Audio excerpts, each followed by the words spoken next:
وسلم اور آل محمد صلی اللہ علیہ وسلم پر، جن کے صدقے اور وسیلے سے اللہ کریم نے ہمیں بے شمار نعمتوں سے نوازا۔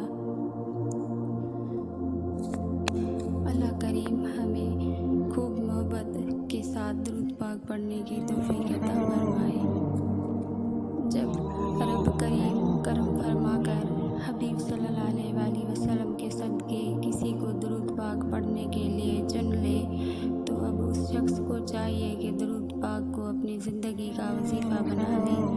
درود پاک پڑھنا الگ بات ہے، درود پاک کو اپنی زندگی کا وظیفہ بنا لینا الگ بات ہے۔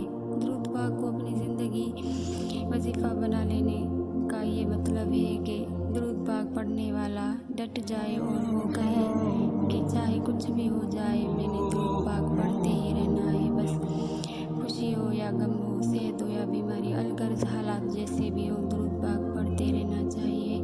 معاملات کتنے بھی سنگین کیوں نہ ہو، درود پاک پڑھتے ہی رہنا چاہیے۔ جس سے اس بات پر کامل یقین ہو جائے کہ درود پاک سے مسائل حل ہوتے ہیں تو یقین مانے اس کے سارے مسائل اللہ کریم درود پاک کی برکت سے حل فرما دیتا ہے۔ درود مشکل کشا کا وظیفہ۔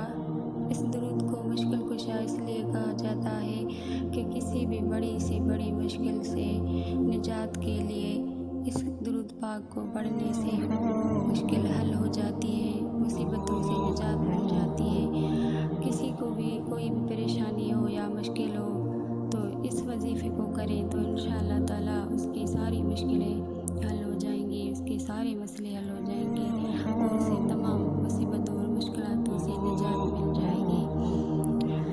کسی کو کوئی بھی بڑی مشکل ہو تو اس کے لیے 7 دن تک کسی بھی ایک نماز کے بعد 1000 مرتبہ اس درود پاک کو پڑھتے رہنا چاہیے تو وہ مشکل دور ہو جاتی ہے۔ درود پاک آپ کو اسکرین پر نظر آئے گا اور پڑھنے کا طریقہ بھی۔ صلی اللہ علیہ محمد صلی اللہ علیہ وآلہ وسلم۔ السلام علیکم ورحمۃ اللہ وبرکاتہ۔